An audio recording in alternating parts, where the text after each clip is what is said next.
In our previous class, we are discussed about 1991 policy.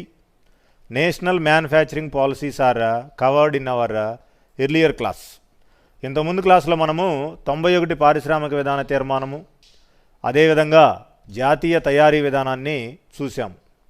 ఈ రెండు రకాల విషయాలను బట్టి ఇండస్ట్రియల్ సెక్టార్లో మనం ఎలాంటి అభివృద్ధిని సాధించామో ఒక రకమైన అంచనాకు రావడం జరిగింది. With these two topics, we are readily understand that what type of growth we are attained in the 91 policy and national manufacturing policy. Now we are ready to go about special economic zones, popularly called as SEZ. ప్రత్యేక ఆర్థిక మండలులు అంటామండి. Special economic Jones.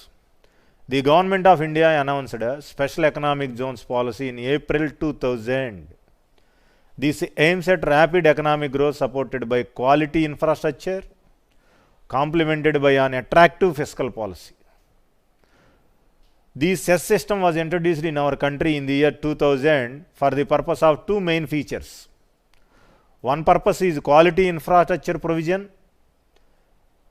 Another feature is attractive fiscal package.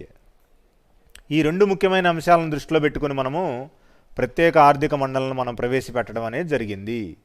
Quality infrastructure, నాణ్యమైనటువంటి అవస్థాపనా సౌకర్యాల కల్పన. ఇక్కడ క్వాలిటీకి ఎక్కువగా ప్రాధాన్యత ఇవ్వడం జరిగింది. Road transportation, banking, insurance facilities, financial facilities, hospitality management, quality educational facilities, hygienic facilities which are arounded in one industry background. ఏదైనా ఒక ప్రత్యేకమైనటువంటి పరిశ్రమను స్థాపించిన చోట నాణ్యమైనటువంటి అవస్థాపనా సౌకర్యాల యొక్క కల్పన మనం కల్పించగలగాలి. With the government support. ప్రభుత్వం యొక్క మద్దతుతోటి మాత్రమే ఇలాంటి క్వాలిటీ కంటెంట్ని మనం చేయగలుగుతాము. Without government support we may not reach this feature.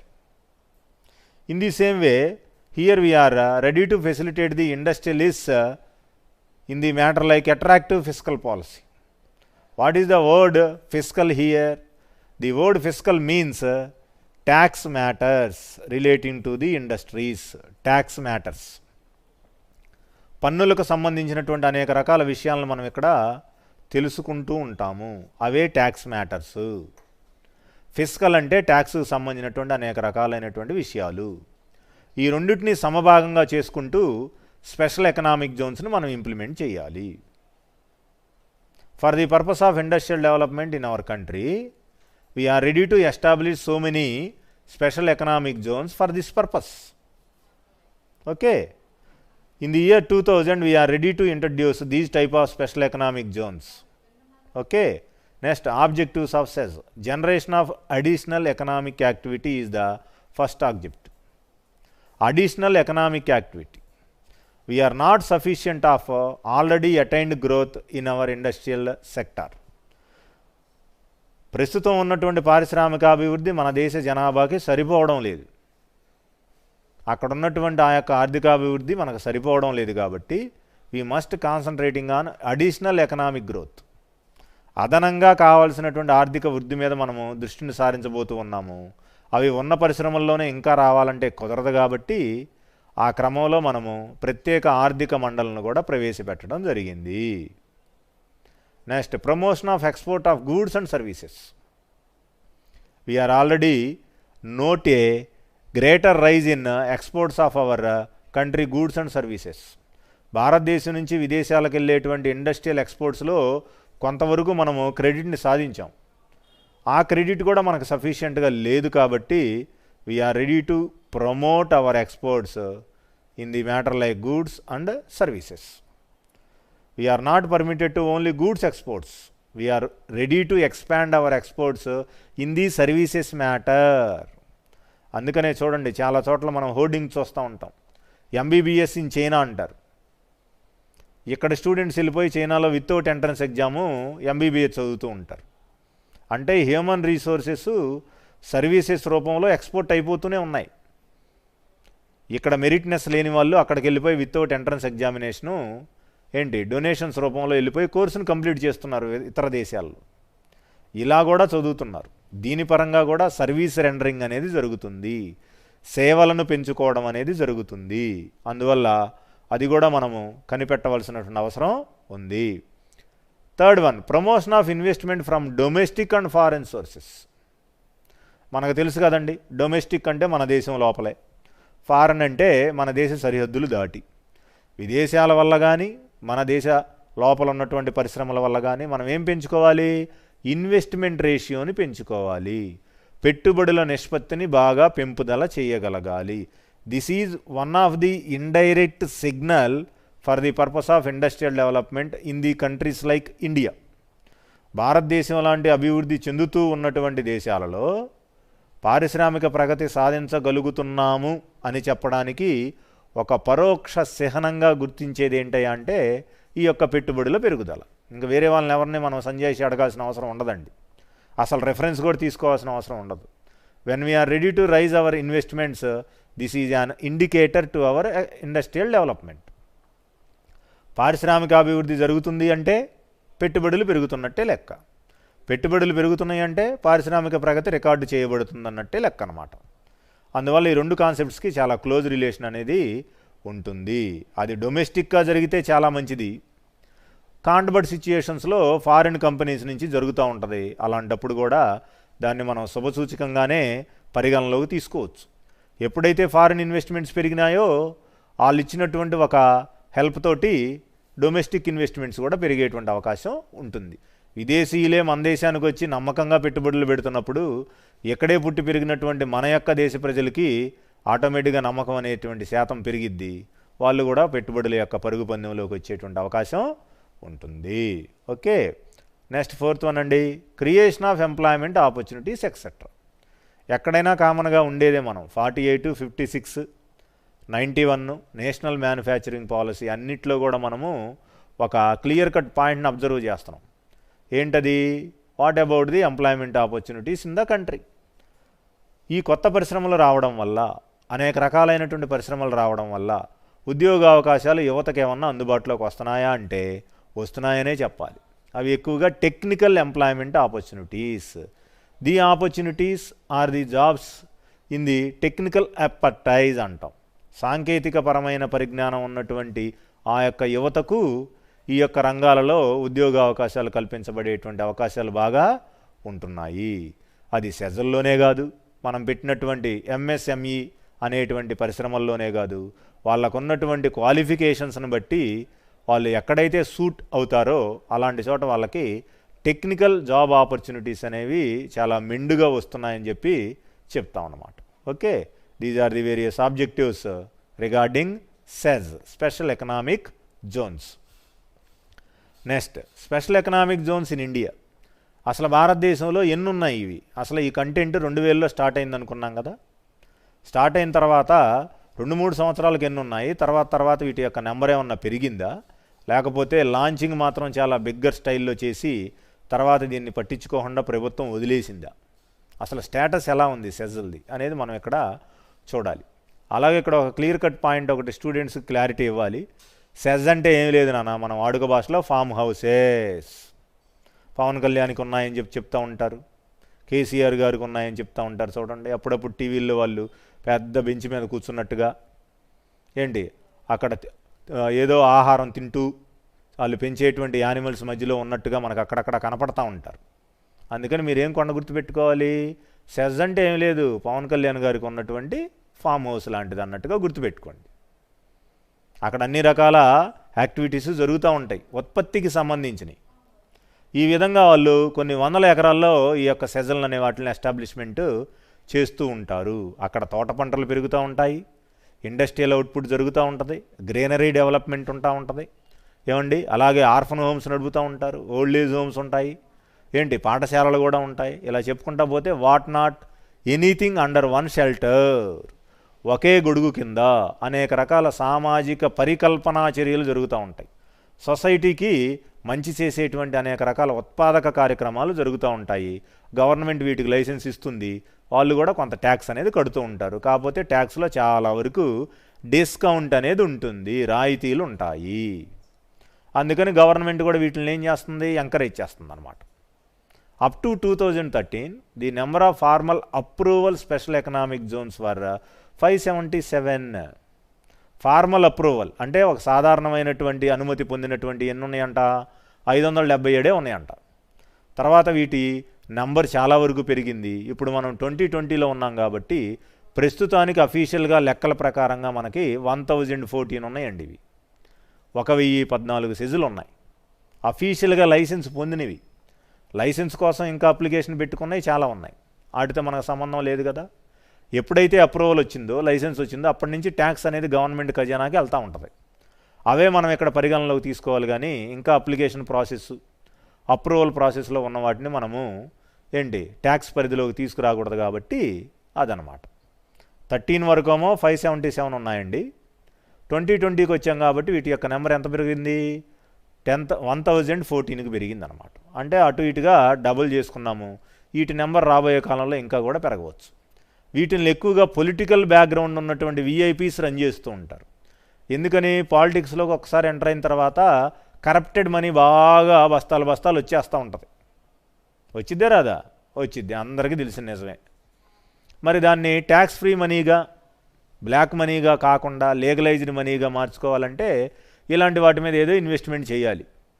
ఎలా చేయాలి ఏంటని సలహాలు కావాలంటే కేవీఆర్ లాంటి వారినో, ఉసుదా గారు లాంటి వారినో, నిర్మలా మేడంనో, లేకపోతే కంప్యూటర్ సాఫ్ట్వేర్ ఇంజనీర్ అయినటువంటి స్వర్ణ కాంప్లెక్స్ గారినో అడగాలన్నమాట.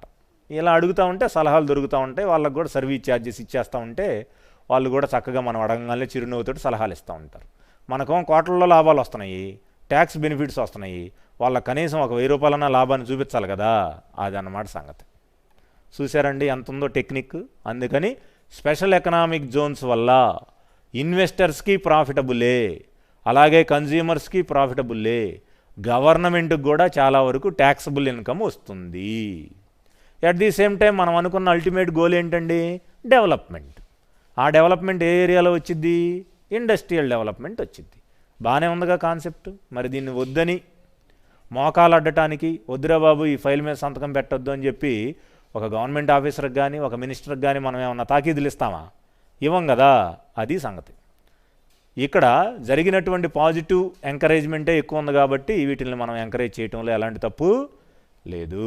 అందువల్ల what about the status of SEZ in India or AP అన్నాం అనుకోండి, ఇట్ ఈస్ గుడ్ అని మనం చాలా హాయిగా చెప్పచ్చు.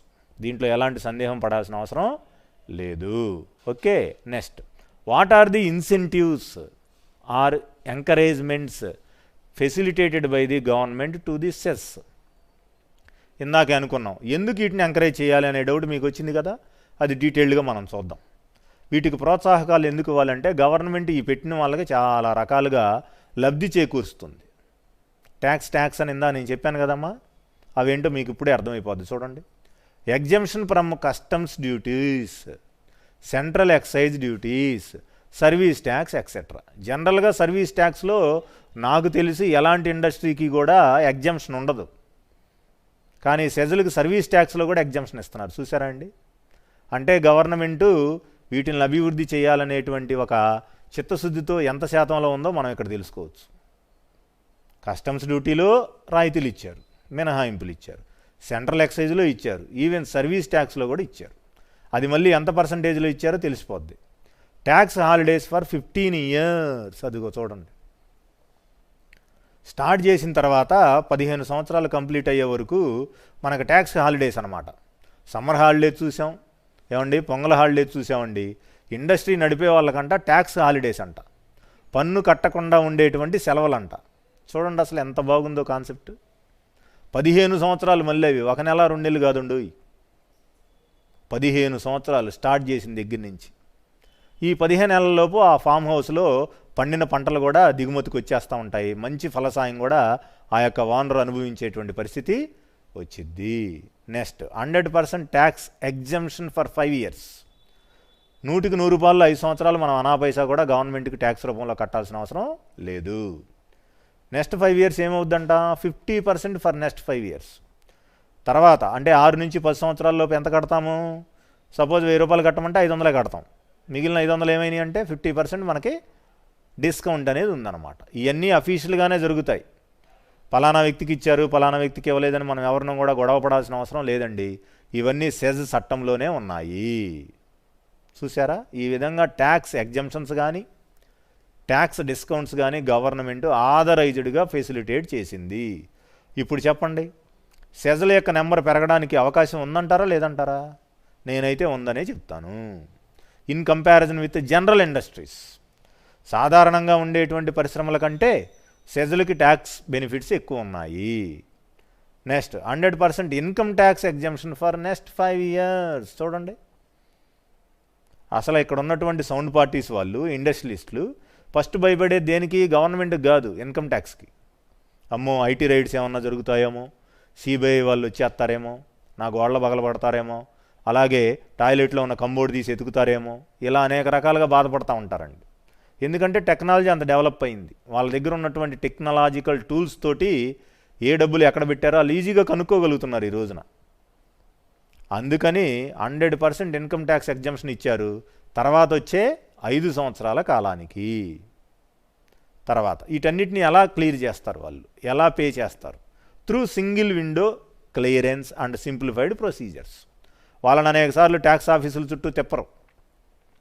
ఆన్లైన్ ద్వారా అయినా సరే సింగిల్ విండో పద్ధతిలో మనం ఇవన్నీ కూడా పేమెంట్ చేయొచ్చు. లేకపోతే మన ఆఫీస్ తరపున ఉన్నటువంటి అకౌంటెంట్ ద్వారా కూడా ఆయన్ని పంపించి ఒకేసారి సింగిల్ పేమెంట్గా కట్టేయడానికి కూడా అవకాశం అనేది ఉంది. వీళ్ళని నిలబెట్టడము, లైన్లో ఎక్కువసేపు వెయిట్ చేయించడం ఇలాంటి సిస్టమ్ అనేది లేదు. Okay, these are the various incentives provided by the government to the SEZ organization. ఇలాంటి ప్రత్యేక ఆర్థిక మండలులకు ప్రభుత్వం ఇచ్చినటువంటి ప్రోత్సాహకాలు ఇంత రేంజ్లో ఉన్నాయండి. మరి ఇన్ని రకాలైనటువంటి బెనిఫిట్స్ కల్పించినప్పుడు భారతదేశంలో కానీ మన ఆంధ్రప్రదేశ్ రాష్ట్రంలో కానీ సెజ్ల యొక్క నెంబర్ పెరుగుతుందా లేదా అంటే మనందరం నమ్మశక్యంగా ఏమని చెప్పాలి? ఆన్సరు పెరగడానికి అవకాశాలు మెండుగా ఉన్నాయని చెప్పాలి. Okay, that is the matter regarding SEZ. Next, what about the advantages of SEZ? అసలు వీటి వల్ల వచ్చేటువంటి ప్రయోజనాలు ఏంటి, అసలు లాభాలు ఏమున్నాయి? Special economic zones are expected to give big push to exports, employment and investment. ఇంట్రడక్షన్లో మనం 3 పాయింట్లు మాట్లాడుకున్నామండి. అయ్యే 3 పాయింట్లు ఇక్కడ మనము అడ్వాంటేజెస్లో రిపీట్ చేస్తున్నాం. చూడండి, బిగ్ పుష్ టు ఎక్స్పోర్ట్స్, ఎగుమతులకు ఒక రకమైనటువంటి ఊతంనిచ్చాము. పుష్ అంటే ఊతము, ఒక రకమైన వేగాన్ని అందించాము. నెక్స్ట్, ఎంప్లాయ్మెంట్ ఆపర్చునిటీస్, ఉద్యోగ అవకాశాల్లో. నెక్స్ట్, ఇన్వెస్ట్మెంట్ రేంజ్ని ఇండస్ట్రియల్ సెక్టార్లో 21%గా ఉన్నదాన్ని 33%కు మనం ఒక్కసారి ఈ సెజల్ తర్వాత అంటే 2000 ఇయర్ తర్వాత పెంచుకోవడానికి అవకాశాన్ని ఇచ్చాం. అందువల్ల ఇవన్నీ అడ్వాంటేజెస్ అనే చెప్పుకోవాలి. ఈ అడ్వాంటేజెస్ సెజల్ వల్లే మనకు సాధ్యపడ్డాయి. Next, to give boost economic growth at an extreme fast rate. Boost అంటే ఏం లేదండి, స్పీడ్ అని అర్థం. ఎకనామిక్ గ్రోత్ని ఇంకొద్దిగా స్పీడర్ చేయడానికి సెజలు బాగా ఉపయోగపడ్డాయంట. ఇలాంటి సెజుల వల్ల ఎకనామిక్ గ్రోత్ ఇంకా పెరిగింది. గవర్నమెంట్కి కూడా ట్యాక్సిబుల్ ఇన్కమ్ అనేది వస్తూ ఉంది. ఆ 15 సంవత్సరాలు అయిపోయిన తర్వాత గవర్నమెంట్కి ఇంకా ఆదాయమేగా. ఎన్ని రకాల ఎగ్జంప్షన్స్ ఇచ్చినా ఆ 10% అయినా 20% అయినా గవర్నమెంట్ ఖజానాలోకి ఈ సెజ్ యజమానులు కట్టేటువంటి ఆ యొక్క ఆదాయం జమ అవుతూనే ఉంటుంది కదా. అది సంగతి. Speed up in effluence in rural areas. జనరల్గా ఈ సెజులన్నీ కూడా అర్బన్ ఏరియాస్కి చాలా దూరంగా ఉంటాయండి. ఇదొకటి ఇంపార్టెంట్ పాయింట్ అన్నమాట. ఇండస్ట్రియల్ ఎస్టేట్స్ ఏమో టౌన్స్లో ఉంటాయి, అర్బన్ ఏరియాస్లో ఉంటాయి. కానీ ప్రత్యేక ఆర్థిక మండలి సెజలు మాత్రం రూరల్ బ్యాక్గ్రౌండ్లోనే ఉంటాయి. ఎందుకని అంటే అక్కడే వీటి యొక్క నెంబర్ కానీ వీటికి వచ్చేటువంటి ఆదాయం కానీ అనుకూలంగా ఉంటుంది అన్నమాట. అందుకని ఫామ్ హౌసెస్ కానీ ఇలాంటివి కానీ రూరల్ ఏరియాస్లోనే ఎస్టాబ్లిష్ చేయడానికి యజమానులు కూడా ఎక్కువగా శ్రద్ధ వహిస్తూ ఉంటారు. Next, provide larger number of jobs in manufacturing and other services. Manufacturing రంగం మనం అనుకుంటున్నాం కదా, నిన్న కూడా టాపిక్ చదివాం మనం. తయారీ రంగంలో కూడా కొత్తగా ఉద్యోగ అవకాశాలను కల్పించాలి అంటే ఫస్ట్ ఈ సెజల్లో ఉన్నటువంటి చిన్న పరిశ్రమల్లో ట్రైనింగ్ ఇవ్వడం జరుగుతుంది. The training program was conducted by the SEZ organizations for the new job opportunities in future.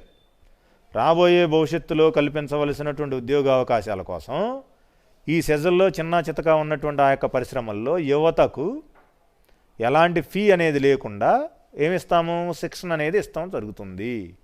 ఆ శిక్షణలో వాళ్ళు నైపుణ్యం పొంది రాబోయే కాలంలో మంచి ప్లేస్మెంట్లోకి వెళ్ళేటువంటి ఛాన్స్ ఉంటుందన్నమాట. Next, attract global manufacturing and technological skills. ప్రపంచవ్యాప్తంగా సాంకేతిక నైపుణ్యాలను కానీ తయారీ రంగంలో కావాల్సినటువంటి వివిధ రకాలైనటువంటి ఆచరణలు కానీ మనం ఇక్కడ పెంచుకుంటూ పోతాం. ఇవి ఎలా ఉంటాయి, ఒక రాష్ట్ర స్థాయిలో ఉండవు, ఒక దేశ స్థాయిలో ఉండవండి, ప్రపంచ స్థాయిలో ఉంటాయి, విశ్వవ్యాప్తంగా ఉంటాయి. మరి దీనివల్ల మనకు బెనిఫిటేగా, అందువల్ల దీన్ని కూడా అడ్వాంటేజ్ కింద చెప్పాం. Next, made Indian firms for more competitive. భారతదేశంలో ఉన్న అన్ని ఫర్మ్స్ పోటీని తట్టుకుని నిలబడతాయా అనే డౌట్లో ఉండేవాళ్ళం 2000 సంవత్సరానికి ముందు.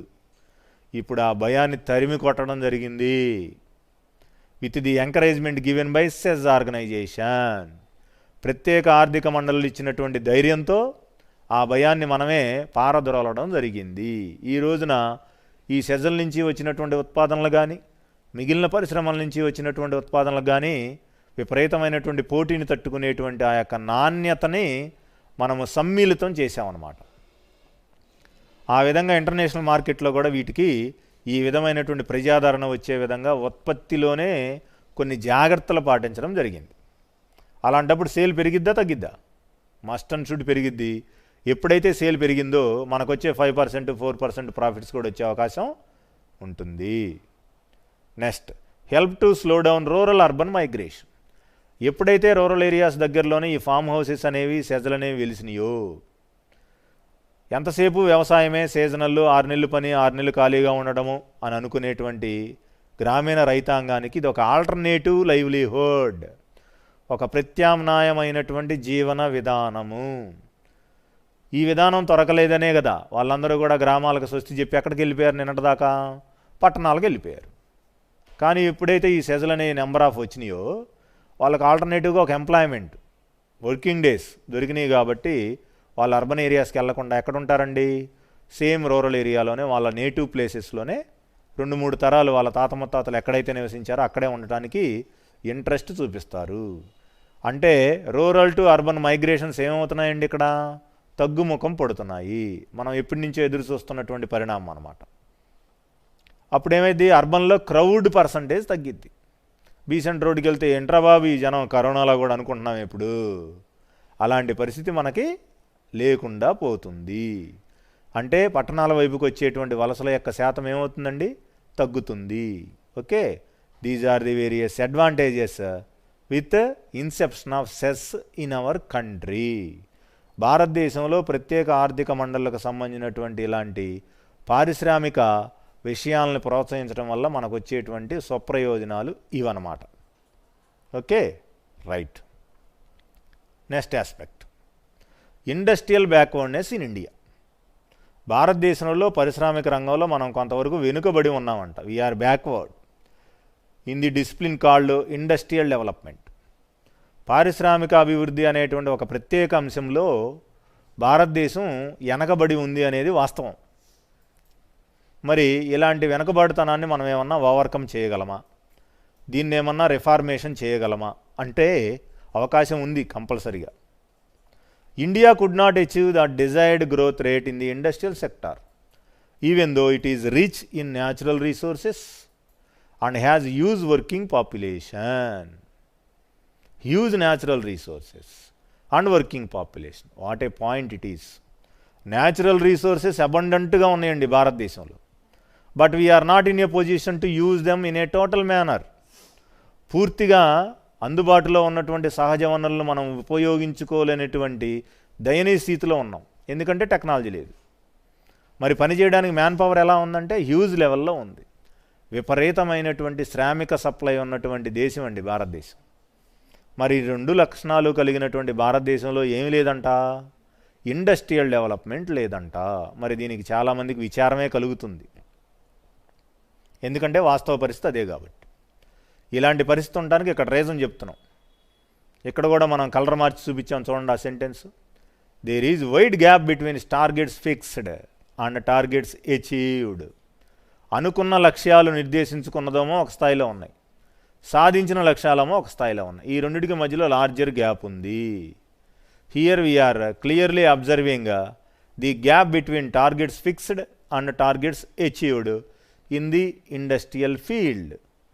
ప్రత్యేకంగా పారిశ్రామిక రంగంలో అనుకున్న లక్ష్యాలకు సాధించిన లక్ష్యాలకు మధ్యలో విపరీతమైనటువంటి దూరం ఉంది. We are ready to minimize this gap between targets fixed and targets achieved. నిర్దేశించిన లక్ష్యాలకు సాధించిన లక్ష్యాలకు మధ్యలో ఉన్న ఈ విపరీత దూరాన్ని ఏం చేయాలండి మనము రాబోయే కాలంలోనన్నా తగ్గించగలగాలి. కుటుంబంలో అమ్మా నాన్నకి మధ్యలో అవగాహన లేక దూరం పెరిగిందనుకోండి, పిల్లల యొక్క భవిష్యత్తు అంధకారంలోకి వెళ్ళిద్ది. నిజమా కాదా? నేనైతే నిజమంటున్నా. మరి అందుకని వాళ్ళకు పర్సనల్గా ఏమున్నా అలాంటి గ్యాప్ పిల్లల మీద ఫోకస్ అయ్యే విధంగా మనం తీసుకెళ్ళకూడదు. అది వాళ్ళిద్దరికే పరిమితం అయిపోవాలి. పిల్లల యొక్క ఫ్యూచర్కు సంబంధించినటువంటి ఆ యొక్క ప్రభావాన్ని మనం మినిమైజ్ చేసుకోగలగాలి. అందుకని అనేక రకాల ఇబ్బందులకు మనం వచ్చుకుంటూ పిల్లల భవిష్యత్తు కోసమే తల్లిదండ్రులు ప్రతి అడుగు వేయాలి. ఇంకంతే. That is the family responsibility. కుటుంబ బాధ్యత అంటే అంతే, ఇంకా వేరే ఆల్టర్నేటివ్ లేదు. అక్కడ నీ ఇష్టాలకి నా ఇష్టాలకి ఈగోలకి స్థానం లేదండి. ఇది కొంతమందికి ఇబ్బందికరంగా అనిపించవచ్చు, కానీ ఫ్యాక్ట్ అయితే మనం ఏం చేయాలి? గౌరవించాలిగా, తప్పదు. అదనమాట సంగతి. Next causes. ఈ ఇండస్ట్రియల్ బ్యాక్వర్డ్నెస్ కాజెస్ ఏంటో చూడాలి మనం ఇక్కడ. పారిశ్రామిక వెనుకబాటుతనానికి ఉన్నటువంటి అనేక రకాల కారణాలు. First one, under utilization of productive capacities. మన దేశంలో ఏ అయితే ప్రొడక్షన్లో ఉపయోగించేటువంటి రీసోర్సెస్ ఉన్నాయో, ఫ్యాక్టర్స్ ఉన్నాయో, అవన్నిటిని మనం ఏం చేస్తున్నామంట? అండర్ యూటిలైజేషన్ లెవెల్లో వదిలేస్తున్నాం. తక్కువ శాతం మాత్రమే వాడుతున్నాం. అవి factors: land, labour, capital, organization. ఈ 4 ఫ్యాక్టర్స్ లేకుండా we may not get a finished product. పూర్తిగా తయారైనటువంటి ఒక వస్తువును పొందాలి అంటే ఈ 4 రకాలైనటువంటి ఉత్పత్తి కారకాలు సమానంగా పనిచేయాలి. Land, labour, capital, organization. వీటిల్లో ఏ ఒక్కటి లోపించినా, ఏ ఒక్క కారకాన్ని పూర్తిగా వినియోగించుకోలేకపోయినా ఆ ప్రోడక్ట్ గుడ్గా తయారవ్వదు, సరైన వస్తువుగా మార్కెట్లో నిలబడదు. మార్కెట్లో నిలబడలేదంటే సేల్స్ పడిపోతుంది. సేల్స్ పడిపోయిందంటే మన యొక్క స్టాక్ పెరిగిపోతూ ఉంటుంది. స్టాక్ పెరిగిపోయిందంటే నష్టాలు వస్తాయి. ఇలా one factor the other impact చూపించుకుంటూ వెళ్ళిపోతాయి. ఈలోపు సెకండ్ రేంజ్లో, థర్డ్ రేంజ్లో ఉన్న ఫ్యాక్టర్స్, కంపెనీలు మన యొక్క ప్రొడక్ట్ని వెనక్కి నెట్టేస్తాయి. ఈ రోజున నీ మీద జాలు చూపించే వాళ్ళు సొసైటీలో ఎవరు ఉండరండి. నువ్వు ఏమాత్రం గంట నిద్రపోయావు అనుకో, నీ వెనకమాల ఉన్న హుషారుగా ఉన్నవాడు నిన్ను పక్కన నెట్టేసి వాడు నీ స్థానాన్ని వాడు ఆక్రమించేస్తాడు. ఎందుకంటే దిస్ ఈజ్ కాంపిటీటివ్ వరల్డ్. ఇది పోటీ ప్రపంచం. అభివృద్ధి కావాలి అంటే, కోరికలు తీర్చుకోవాలి అంటే, ఆదాయాన్ని పెంచుకోవాలి అంటే నువ్వు అనునిత్యం పరుగులెత్తుతూనే ఉండాలి. ఇది ఒక సమరం అన్నమాట, తిరిగేలేదు. మరి ఇండస్ట్రియల్ బ్యాక్వర్డ్నెస్ గురించి మాట్లాడుతున్నప్పుడు నేను రెస్ట్ తీసుకుంటా, నాకు కొద్దిగా ఇబ్బందికరంగా ఉంది, ఇవాళ పనికి రాను, రేపు వచ్చి పని చేస్తాలే, ఇవాళ పని కూడా రేపు చేస్తాలే అన్నాం అనుకోండి, అది జరిగే పని కాదనమాట. వినటానికి బాగుంటుంది అది. ఇంకా ఇలా నడిపే వాళ్ళు కొంతమంది ఉన్నారనేది నా ఉద్దేశం అనమాట. ఓకే, నెక్స్ట్ ఆస్పెక్ట్ అండి, performance of public sector units. This is very important and responsible factor for our topic. In the public sector enterprises we are not in a encouraging stage. ప్రభుత్వ రంగంలో ఉన్నటువంటి అనేక రకాల పరిశ్రమల విషయంలో మనం ఇప్పటికే ఎన్నో సంవత్సరాలను బట్టి విపరీతమైన లాసెస్ని చవి చూస్తున్నాము. చాలా ఇండస్ట్రీస్ సిక్ పొజిషన్లో ఉన్నాయి. ఈ సిక్ ఇండస్ట్రీస్ని చాలా వరకు నేషనలైజ్ చేసేసాము. ఇంకా సిక్ ఇండస్ట్రీస్ చాలా పెరిగిపోయి ఉన్నాయి. వీటన్నిటిని మనం ఏం చేయాలి? క్యాన్సిల్ చేయగలగాలి. ఎవరైనా ప్రైవేట్ ఎంటర్ప్రైనర్స్ రెడీగా కొనడానికి ఉంటే వాళ్ళకన్నా కేటాయించాలి. కానీ దౌర్భాగ్యం ఏంటంటే గవర్నమెంటు వాళ్ళకి ఇవ్వకుండా, తను సమర్థవంతంగా నడపకుండా కొన్ని భేషజాల కోసం తన అజమాయిషీలోనే ఉంచుకుంటుంది. అది ఎంప్లాయ్మెంట్ కోసం కావచ్చు, వర్కర్స్ యూనియన్ దగ్గర నుంచి ఎలాంటి ఎగైనిజం, వ్యతిరేకత రాకుండా ఉండటం కోసం ఈ గవర్నమెంట్ కూడా వాటిని భరిస్తూ మోస్తూనే ఉంది. దీనివల్ల ఆదాయం లేకపోగా భారం పడుతుంది ప్రజల మీద. అలా భారం పడితే ఏమవుతుందండి? ఇండస్ట్రియల్ డెవలప్మెంట్ ఎలాగూ తగ్గిపోద్ది. రాబోయే వాళ్ళకు ఉద్యోగ అవకాశాలు కల్పించలేము. ఏంటి అలా అని ఖర్చులు, మెయింటెనెన్స్ ఛార్జీలు పెరిగిపోతూ ఉంటాయి. అక్కడ పని లేదు, కూర్చోబెట్టి జీతాలు ఇవ్వడమే. ఈ సిక్ ఇండస్ట్రీస్లో టైంకి వస్తారు, టైంకి వెళ్ళిపోతారు. ఇంకా పిఎఫ్ అని అదని ఇదని బెనిఫిట్స్ ఉంటాయి కదండి వాళ్ళందరికీ. ఆర్గనైజ్డ్ సెక్టార్, ఇండస్ట్రియల్ సెక్టార్ అంటే కంపల్సరీగా ఈ పేమెంట్స్ అన్ని గవర్నమెంట్ ఇచ్చి తీరవలసిందే. ఏమాత్రం మనం ఏదన్నా రిలాక్సేషన్ తీసుకుంటే వాళ్ళకి యూనియన్స్ ఉంటాయి, వాటి నుంచి స్ట్రైక్స్ కానీ లాకౌట్స్ కానీ ప్రకటించేటువంటి అధికారాలు ఆ లేబర్ యూనియన్స్కి ఉంటాయండి. అందువల్ల పబ్లిక్ సెక్టార్లో ఉన్నటువంటి సిక్ ఇండస్ట్రీస్ ఏ అయితే ఉన్నాయో వాటన్నిటినీ మనం ఏం చేయాలి, వైండప్ చేయాలి, మూసివేయగలగాలి. ఎవరైనా ఉత్సాహంగా కొత్తగా ఉన్నటువంటి పారిశ్రామికవేత్తలు వచ్చి మేము నడిపి చూపిస్తాం లాభాల్లో అని ఛాలెంజింగ్గా ముందుకు వచ్చారనుకోండి, వాళ్ళు ఇష్టంగా కొంటామంటే వాళ్ళకన్నా అలాట్ చేసేయాలి, తప్పేమీ లేదు. అది మనం చేయలేకపోయాం, వాళ్ళు చేస్తూ ఉంటున్నారు, రిస్క్ వాళ్ళదే అంటున్నారు కాబట్టి ఓకే క్యారీ అని మనం వాళ్ళకి ఏంటి గ్రీన్ కార్పెట్తో వెల్కమ్ చెప్పి ఆ ఇండస్ట్రీని వాళ్ళకి సరెండర్ చేయొచ్చు, మనకు రావాల్సినటువంటి రేట్ని మనము తీసుకోవచ్చు. ఇలాంటి ప్రొవిజన్స్ కూడా మనం ఇచ్చాం, కానీ గవర్నమెంట్ ఎందుకునో దాన్ని పెద్దగా వాడుకోలేకపోతోంది. Next aspect, political factors relating to industrial backwardness. Political leaders కూడా అంతేనండి. 5 ఏళ్ళకోసారి వచ్చేటువంటి ఎన్నికల్లో చాలా చెప్తూ ఉంటారు. వాటిల్లో ఇండస్ట్రియల్ రిలేటెడ్ ప్రామిసెస్ కూడా ఉంటాయి. ఏంటి గెలిచిన తర్వాత వాటిని చాలా వరకు అటకెక్కి ఇచ్చేస్తారనమాట. అంటే కొన్ని పార్టీల్లో ఉన్నటువంటి రాజకీయ నాయకులకు కూడా ఇండస్ట్రియల్ డెవలప్మెంట్ మీద సిన్సియారిటీ లేదు. చెప్పిన ప్రామిస్ని రియాలిటీలో ఇంప్లిమెంట్ చేయాలనేటువంటి ఒక రూల్ అనేది కూడా లేదు. 10 ఇండస్ట్రీస్ అని చెప్తే 2 కూడా 5 ఏళ్లలో వచ్చినటువంటి దాఖలాలు కనపడటం లేదు. అంటే ఇక్కడ పొలిటికల్ లీడర్స్ వల్ల జరిగేటువంటి డ్యామేజ్ కూడా ఇండస్ట్రియల్ డెవలప్మెంట్లో చాలా వరకు ఉంది. అది నా పేరు మీద శాంక్షన్ అయితే నేను పెడతాను, కానీ వేరే వాళ్ళకి ఎవరికో శాంక్షన్ అయితే దానికి నేను ఎలా క్లియరెన్స్ ఇస్తాను అని అలా కాలు కింద తొక్కిపెట్టినటువంటి పరిశ్రమలు ఇప్పటికీ ఇండియాలో చాలా ఉన్నాయండి. అది వాళ్ళ లొకాలిటీలోనూ వాళ్ళ కాన్స్టిట్యున్సీలోనూ వస్తే వాళ్ళు ఓకే ఎంకరేజ్ చేస్తారు, దానికి అన్ని క్లియరెన్స్లు ఇస్తారు. అలా కాకుండా వేరే జరిగిందనుకోండి అనేక రకాలైనటువంటి ఇబ్బందులు పెట్టే పరిస్థితి ఉంటుంది. Okay, next one, infrastructural constraints. ఇందాకే మనం అనుకున్నాం సెజల్లోనే కాదు, అసలు ఇండస్ట్రియల్ డెవలప్మెంట్ బేసికల్గా స్టార్ట్ అవ్వాలంటే ఫస్ట్ కావాల్సిన రిక్విజిట్ ఏంటంటే ఇన్ఫ్రాస్ట్రక్చరల్ ఫెసిలిటీస్. అవస్థాపనా సౌకర్యాల యొక్క మద్దతు లేకపోతే we may not estimate industrial growth in our country. ఈ మిగిలినటువంటి సౌకర్యాల్లో అభివృద్ధి లేకపోతే పారిశ్రామిక రంగాన్ని మనం ముందుకు తీసుకెళ్లే అవకాశం లేదు. అందువల్ల అవస్థాపన సౌకర్యాలను కూడా మనం ఏం చేయాలి, డెవలప్ చేయాలి. The facilities like transportation, banking, finance, hospitals, education, okay etcetera or under infrastructural facilities. ఇవన్నీ ఇండియాలో ఎలా ఉన్నాయంట, కన్స్ట్రైంట్ నేచర్లో ఉన్నాయంట, అడ్డంకులుగా ఉన్నాయంట. వీటన్నిటిని మనం ఏం చేయాలి, సరిదిద్దుకోవాల్సిన అవసరం ఉంది. Next one, gaps between targets and achievements. 10% అభివృద్ధిని సాధించాలని టార్గెట్గా పెట్టుకుంటే మనం 6 దగ్గరకో 5.5%కో 4%కో వెళ్ళి ఆగిపోతున్నాము. మధ్యలో లార్జర్ గ్యాప్ ఉంటుంది. 10% అనుకుని మనం ప్రామిస్ చేసుకుని గోల్గా పెట్టుకుంటే 6%కి వెళ్ళేపాటికి ఆ పుణ్యకాలం కాస్త అయిపోతుంది.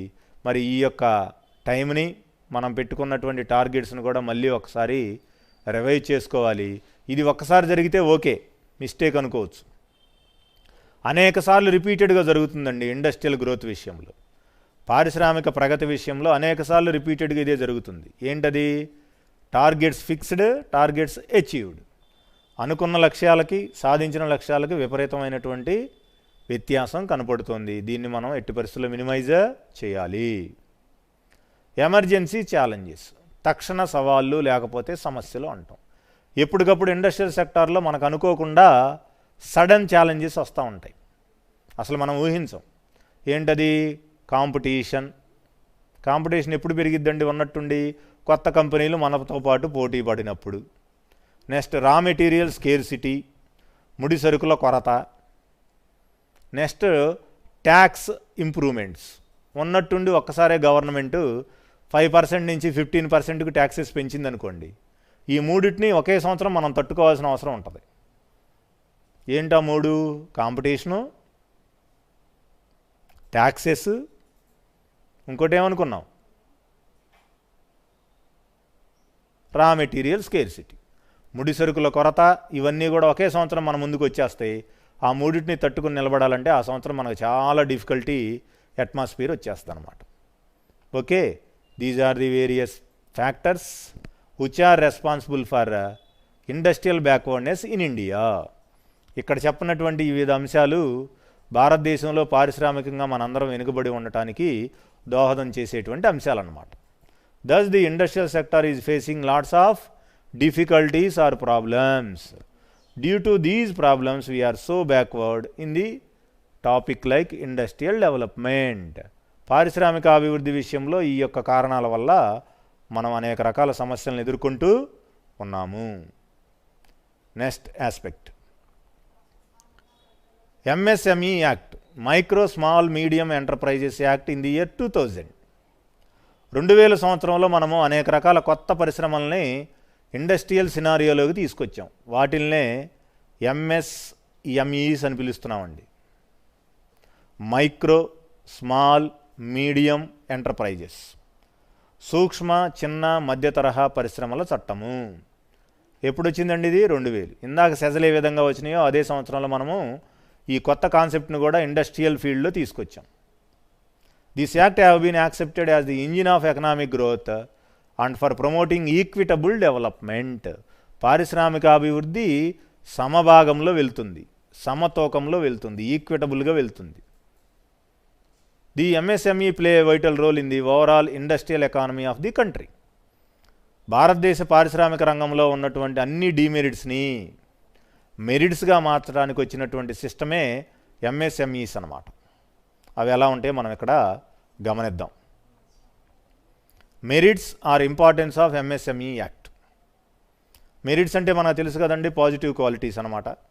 దీన్నే మనం ఇంపార్టెన్స్గా కూడా చెప్తూ ఉంటాము. Expansion of small scale industry for the first time through MSMEs in our industrial sector. అప్పటి వరకు స్మాల్ స్కేల్ ఇండస్ట్రీ గురించి గవర్నమెంట్ ఏమీ మాట్లాడాల 2000 సంవత్సరానికి ముందు. For the first time in Indian industrial sector the government announced a separate policy for small scale industries development.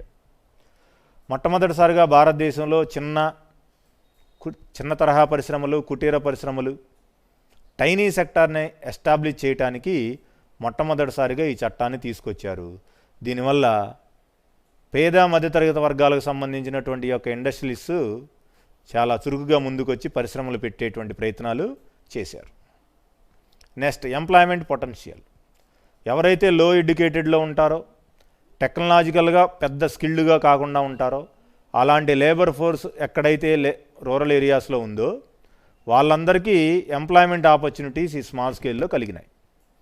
సాంకేతికంగా పెద్దగా పరిజ్ఞానం లేని వాళ్ళు, అప్పటి వరకు వ్యవసాయ రంగాన్నే ప్రధాన వృత్తిగా గమనించిన వాళ్ళు, వీళ్ళందరికీ ఒక సెకండ్ ఆల్టర్నేటివ్ వర్క్ దొరికింది. అదే ఈ స్మాల్ స్కేల్ ఇండస్ట్రీ అన్నమాట. ఈ విధంగా వాళ్ళందరూ ఇటు మొబిలైజ్ అయ్యారు. దాన్ని బట్టి కూడా వాళ్ళకి రూరల్ ఏరియాస్లో కొంతవరకు వర్కింగ్ డేస్ దొరికినాయి, along with primary days that is in agricultural sector. ప్రాథమిక రంగమైనటువంటి ఆ యొక్క వ్యవసాయ రంగంలో ఉన్న పని దినాలకు తోడుగా ఈ చిన్న తరహా పరిశ్రమ రంగంలో కొన్ని పని దినాల యొక్క సంఖ్య ఏమైందండి, వీళ్ళకి పెరిగింది.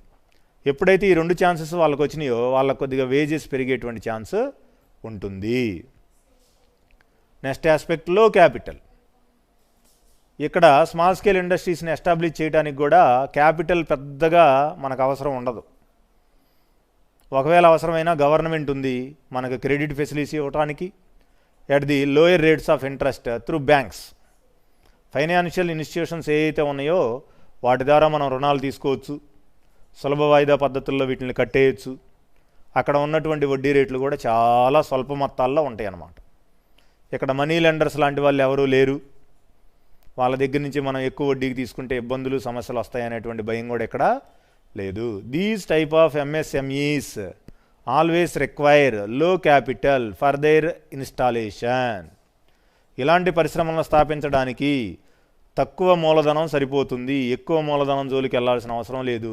దీనికోసం ఆస్తులు కానీ అమ్ముకుని బ్యాంకుల చుట్టూ తిరిగి వేల కోట్ల రూపాయల అప్పులు తీసుకోవాల్సిన అవసరం కూడా లేదు. మన స్థాయికి మించి రుణాలు తీసుకోవాల్సిన అవసరం ఉండదు. Next, capital formation. ఇక్కడ క్యాపిటల్ అంటే మనం టెక్నాలజీ గురించి మాట్లాడాలి. ఏమన్నా మెషిన్ పవర్ బాగా అవసరం అవుతుందా, హెవీ మెషినరీని మనం ఏమన్నా ఇంపోర్ట్ చేసుకోవాలా, అలాంటి పరిస్థితి ఉంటుందా అంటే అంత నెసెసిటీ కూడా ఇక్కడ లేదు. మనకి ఎంత అవసరమో అలాంటి మెషిన్స్ మనకు సెకండ్ హ్యాండ్లో కూడా దొరుకుతూ ఉంటాయి. వాటిని తెచ్చుకునైనా మనం స్మాల్ స్కేల్ ఇండస్ట్రీలో ప్రొడక్షన్ యాక్టివిటీని స్మూత్గా రన్ చేయొచ్చు. పెద్ద పెద్ద ఇండస్ట్రీస్లో మెషిన్ లైఫ్ 10 years ఉంటే వాళ్ళు 2-3 years మాత్రమే వాడేసి తీసేస్తారు. ఎందుకంటే అక్కడ రన్నింగ్ 24 hours ఉంటుంది. తర్వాత కూడా 4th year 5th year వాళ్ళు అదే మెషిన్ మీద వర్క్ చేయాలనుకోండి, వర్క్ పొటెన్షియాలిటీ కానీ స్పీడ్ కానీ తగ్గిద్ది. అందుకని ఆ మెషిన్ని పక్కకు తీసేసి ఇలాంటి స్మాల్ స్కేల్ ఇండస్ట్రీస్కి అలాంటి మెషిన్ని సేల్ ఆఫ్ చేస్తూ ఉంటారండి. ఈ అవకాశం బిగ్ ఇండస్ట్రీస్, హెవీ ఇండస్ట్రీస్లో ఉంటుంది. అక్కడికి వెళ్ళి మనం ఎంక్వైరీ చేస్తే అలాంటి మెషినరీ మనకు చాలా వరకు యూజ్ అవుతుంది. వీటితోటి మనము హాయిగా మన స్మాల్ స్కేల్ ఇండస్ట్రీస్ని నడపడానికి అవకాశం ఉంటుంది. Okay, these are the various merits. Next one, skill formation, నైపుణ్యాల రూపకల్పన.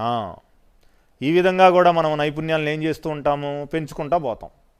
ఇంకా స్కిల్స్ సరిపోవడం లేదు, పెంచుకోవాలి అంటే ఇక్కడ కూడా ఏమిస్తాం, ట్రైనింగ్ ప్రోగ్రామ్ ఉంది. ఎంఎస్ఎంఈస్ కూడా అప్రెంటిస్షిప్ని కండక్ట్ చేస్తాయి. ఎవరైతే యూత్ ఉన్నారో దీనికి అందుబాటులో మా స్కిల్స్ని ఇంకా పెంచుకోవడానికి సిద్ధంగా ఎవరైతే ఉన్నారో అలాంటి వాళ్ళందరూ కూడా ఈ ట్రైనింగ్ ప్రోగ్రాంలో మెంబర్స్గా జాయిన్ అవుతారు. వీళ్ళకి 6 నెలలు కానీ 3 నెలలు కానీ ట్రైనింగ్ ఇస్తారు. దీనివల్ల ఆటోమేటిక్గా వాళ్ళందరికీ పెరిగేటువంటి ఛాన్స్ ఉంటుంది. నెక్స్ట్, లో ఇంపోర్ట్ ఇంటెన్సిటీ. మనం మాట్లాడుకునేదే చిన్న పరిశ్రమల గురించి కాబట్టి ఇంపోర్ట్ ఎక్కువగా తెచ్చుకోవాల్సిన అవసరం ఉండదు. Just like in big industries. పెద్ద తరహా పరిశ్రమల్లో అయితే హెవీ మెషినరీ కోసం, టెక్నాలజీ కోసం ఎక్కువగా ఆధారపడతాం. కానీ ఇక్కడంత సిచ్యుయేషన్ అనేది లేదనమాట. Next, decentralized industrial development. ఎక్కడ కావాలంటే అక్కడ పెట్టచ్చు, but not in only urban areas. పట్టణాల్లోనే ఇలాంటి పరిశ్రమలు పెట్టుకోండి అని గవర్నమెంట్ మనల్ని ఏమి టెంప్ట్ చేయదు. రూరల్ ఏరియాస్లో పెట్టుకుంటే ట్యాక్స్ రిడక్షన్స్ ఉంటాయి. దీనివల్ల రీజనల్ డిస్పారిటీస్ కూడా మనం తగ్గించిన వాళ్ళం అవుతాం. మనకున్నటువంటి ప్రాంతీయ అసమానతలను, విభేదాలను కూడా తగ్గించిన వాళ్ళం అవుతాము. అర్బన్ ఏరియాస్తో పాటు ఈ రూరల్ ఏరియాస్ కూడా పరుగు పందెంలో ముందుకెళ్ళేటువంటి ఛాన్స్ ఉంటుంది. Next, equitable distribution. ఇందాకే అనుకున్నాం కదా, డిస్ట్రిబ్యూషన్ అనేది ఏమవుతుంది, ఈక్వల్గా జరుగుతుంది. అది ఫైనాన్షియల్ మ్యాటర్స్ అనండి, ప్రొడక్షన్ మ్యాటర్స్ అనండి, అలాగే రా మెటీరియల్ మ్యాటర్స్ అనండి, ముడి సరుకులు, విత్త సదుపాయాలు, అలాగే మనకున్నటువంటి రవాణా సదుపాయాలు, వీటన్నిటిలో కూడా ఈక్విటబుల్ నేచర్ అనేది ఉంటుంది. పంపిణీ చేసేటప్పుడే ఇక్కడ మనము ఈక్వాలిటీ ప్రిన్సిపల్కి కట్టుబడి ఉంటాం. ఆ విధంగా మనం అన్ని రీసోర్సెస్ని ఎంఎస్ఎంఈకి సప్లై చేస్తాం. Next, prevention of unhealthy urban sector. పట్టణాల్లో ఉన్నటువంటి విపరీతమైన పోటీని మనం తట్టుకోవాల్సిన అవసరమే లేదు. పట్టణాల్లో అనేక రకాల మోసాలు కూడా జరుగుతూ ఉంటాయి పోటీ అనేటువంటి రూపంలో. వాటి జోలికి మనం వెళ్ళక్కర్లా. వాటికి ఉండే క్రేజ్ వాటికి ఉంటుంది. రూరల్లో ఎంఎస్ఎంఈ యూనిట్స్ నుంచి వచ్చినటువంటి అవుట్పుట్కు ఉండే క్రేజ్ దానికి ఉంటుందన్నమాట. ఈ విధంగా మనకున్నటువంటి అన్హెల్దీ కాంపిటీషన్లోకి మనం అసలు వెళ్ళాల్సిన అవసరమే లేదు. మనంతా healthy output, healthy atmosphere, healthy raw material కాబట్టి మన కాంపిటీషన్ కూడా హెల్దీ మేనర్లోనే వెళుతుంది. ఓకే, ఇవన్నీ మెరిట్స్గా చెప్తాం. Next, demerits. Inefficient human factor. Industries అంటే ఇమీడియట్గా మనకు కావాల్సింది ఏంటి, స్కిల్సేనండి. ఎంత రూరల్ ఏరియాస్ అయినా స్కిల్స్ ఎంతో కొంత లేకుండా మనం ఇండస్ట్రియల్ అవుట్పుట్ని ముందుకు తీసుకెళ్ళలేం. కాబట్టి ఇక్కడ మెషిన్ పవర్ విషయంలో, హ్యూమన్ పవర్ విషయంలో హ్యూమన్ బీయింగ్స్ చాలా వరకు వెనకబడి ఉన్నారు. ఆ మెషిన్స్ అన్నీ వాడేంత నాలెడ్జ్ వాళ్ళకి లేదు.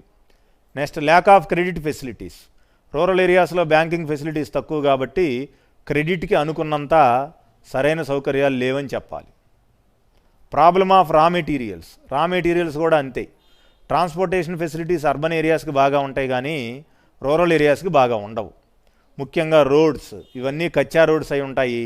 ఏదైనా ఒక మెషినరీని జాగ్రత్తగా తీసుకొచ్చి హ్యాండిల్ విత్ కేర్తో మనం కనుక అన్లోడ్ చేసి వాళ్ళకి యజమానికి అప్పచెప్పాలి అంటే చేర్చే వరకు డెస్టినీకి మనం క్లారిటీ చెప్పలేము, గ్యారంటీ కూడా ఇవ్వలేము.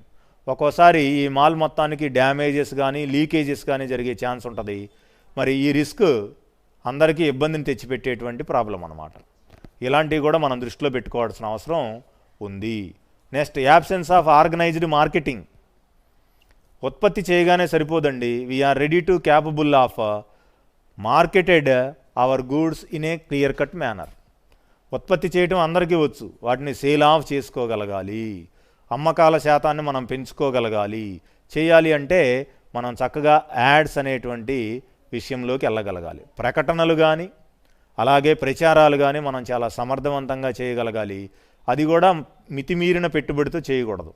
మన స్థాయిలో ఉన్నటువంటి ఎక్స్పెండిచర్తోనే ఆ యొక్క ఎక్స్పాన్షన్ అనేది మనం చేయాలి. ఎందుకంటే మనం ఉన్నదే చిన్న స్థాయి పరిశ్రమల్లో, బిగ్ ఇండస్ట్రీస్ లాగా మనం అడ్వర్టైజ్మెంట్ మీద ఖర్చు పెట్టలేము. Okay, next lack of machinery and equipment. పెద్ద పరిశ్రమల్లాగా మనకు మెషినరీ కానీ భారీ భారీ యంత్రాలు కానీ అవసరం ఉండవు. తప్పనిసరి అయితే 10 యంత్రాలప్పుడు 2 యంత్రాలన్నా మనం కొనుక్కోవాలి. ఎందుకని మనకు సీనియారిటీ వచ్చింది, మనకే ఆర్డర్స్ వస్తూ ఉంటాయి, సేల్స్ పర్సంటేజ్ పెరుగుతూ ఉంటుంది. కాబట్టి ఈలోపు మనం ఇన్వెస్ట్మెంట్ కూడా సిద్ధం చేసుకోవాలి. Next problems relating to power shortage. In India especially rural areas facing the problem of power shortage. గ్రామీణ ప్రాంతాల్లో అర్బన్ ఏరియాల్లో కంటే ఈ యొక్క పవర్ డిస్ట్రిబ్యూషన్ విషయంలో అప్ అండ్ డౌన్స్ ఉంటాయి. అది వోల్టేజ్ ప్రాబ్లమ్స్ అని చెప్పండి, అలాగే పవర్ కట్ అని చెప్పండి. వీటన్నిటినీ కూడా మనం సరి చేసుకోవాల్సిన అవసరం ఉంటుంది. అలాగే ఫేజ్ ఫెసిలిటీ, ఫేజ్ పవర్ ఉంటుంది కదండి, ఇన్ని యూనిట్స్ అని చెప్పి ఆ యొక్క ఫేజ్ విషయంలో కూడా రూరల్ ఏరియాస్లో మనం తెచ్చుకుని సెపరేట్ లైన్ తెచ్చుకోగలగాలి ట్రాన్స్కో డిపార్ట్మెంట్ దగ్గర నుంచి.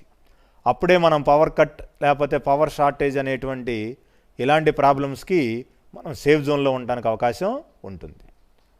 Lack of technological upgradation. చాలామంది ఇండస్ట్రియలిస్టులు ఏం చేస్తున్నారంటే అప్గ్రేడ్ అవ్వట్లా టెక్నాలజికల్ గ్రౌండ్లో, మోస పద్ధతిలో పాతకాలంలాగా ఏన్షియంట్ మెథడ్స్లోనే ఇండస్ట్రియల్ సెక్టార్లో కూడా ఏదో నడుస్తుంది కదా, సంవత్సరానికి ఎంతో కొంత లాభం వస్తుంది కదా అని చెప్పి వాళ్ళు పెద్దగా వాళ్ళ యొక్క శ్రద్ధను పెట్టడం లేదు. కానీ ఒక్కసారి కనుక వాళ్ళు టెక్నాలజికల్గా అప్గ్రేడ్ అవ్వడానికి సిద్ధపడితే వాళ్ళకు వచ్చే లాభాలు విపరీతంగా పెరిగేటువంటి ఛాన్స్ ఉంది. అదే గ్రామంలో పెంచుకుని ఇంకా ఇంకా లాభాలు సంపాదించినటువంటి పారిశ్రామికవేత్తలు ఉన్నారు. వాళ్ళని కొద్దిగా స్ఫూర్తిగా తీసుకుని మనం కూడా రెడీగా ఉండాలి. దేనికి? టెక్నాలజికల్ అప్గ్రేడేషన్కి. Next heavy taxation. మన మీద ఉన్నటువంటి పన్నుల భారం ఏమవుతుందంటే ఎంఎస్ఎంఈల మీద కూడా స్టార్ట్ చేసినప్పుడు చాలా తక్కువ వేశారు గవర్నమెంట్ వాళ్ళు. సీనియారిటీ వచ్చే కొద్దీ 2000 సంవత్సరం దాటిన తర్వాత మన మీద పన్నుల భారాన్ని విపరీతంగా పెంచేస్తున్నారు. దీనివల్ల కొత్త పారిశ్రామికవేత్తలు ఎంఎస్ఎంఈస్లోకి రావడం లేదు. ఎందుకని అంటే ఫస్ట్లో ఉన్న ట్యాక్స్ రేటుకి ఒక 10-15 సంవత్సరాలు అయిపోయిన తర్వాత ట్యాక్స్ రేటుకి చాలా పాజిటివిటీ కనపడుతుంది. ఫస్ట్ 8% అన్నారండి, ఇప్పుడు 23% తీసుకుంటున్నారు ట్యాక్సెస్. అంటే ఓవరాల్గా ఎంత పెరిగింది? 15% పెరిగింది. 8%కి 23%కి ఎంతమ్మా వేరియేషను? 15% ట్యాక్స్ అనేవి వాళ్ళు బాగా పెంచడం జరిగిందనమాట ఈ 10-12 సంవత్సరాల్లో. మరి ఇవన్నీ వాళ్ళు బేరీ చేసుకునే కొత్తగా ఎంఎస్ఎంఈ ఆర్గనైజేషన్ స్టార్ట్ చేయాలా వద్దని ఈ ఎడ్యుకేటెడ్ యూత్ కానీ ట్రైనింగ్ బిగిన్ చేసిన వాళ్ళు పూర్తయిన వాళ్ళు కానీ ఆలోచన అనేది చేస్తారు. ఒక డెసిషన్ తీసుకునే ముందు ఎవరికి ఉండే ప్లానింగ్ వాళ్ళకు ఉంటుంది కాబట్టి ఇవన్నీ కూడా మనం దృష్టిలో పెట్టుకుని చూడాలి. Okay, these are the various number of demerits under MSME act in the year 2000. Okay, what topics covered in our class? First we are discussed about SEZ, next industrial backwardness in India, and next we are entering into MSME's merits and demerits and various problems related to the maintenance of MSME Act in the year 2000 for the purpose of and realization of industrial development in our country as a developing country. ఒక అభివృద్ధి చెందుతున్నటువంటి దేశమైనటువంటి భారతదేశంలో పారిశ్రామిక ప్రగతి సాధించాలి అంటే ఈ పారిశ్రామిక రంగంలో ఎలాంటి చట్టాలు తీసుకురావాలి, ఎలాంటి పరిశ్రమలకు స్వాగతం చెప్పాలి, ఎలాంటి వాళ్ళకి పన్ను రాయితీలు ఇవ్వాలనేది మనం గమనించామన్నమాట. ఒకసారి స్టూడెంట్స్ కూడా ఈ టాపిక్స్ రివైజ్ చేయండి. నేను రాబోయే క్లాస్లో ఇదే చాప్టర్కు సంబంధించినటువంటి ఇండస్ట్రియల్ ఫైనాన్స్ అనే టాపిక్ని రేపు క్లాస్లో చెప్తాను. Okay, thank you.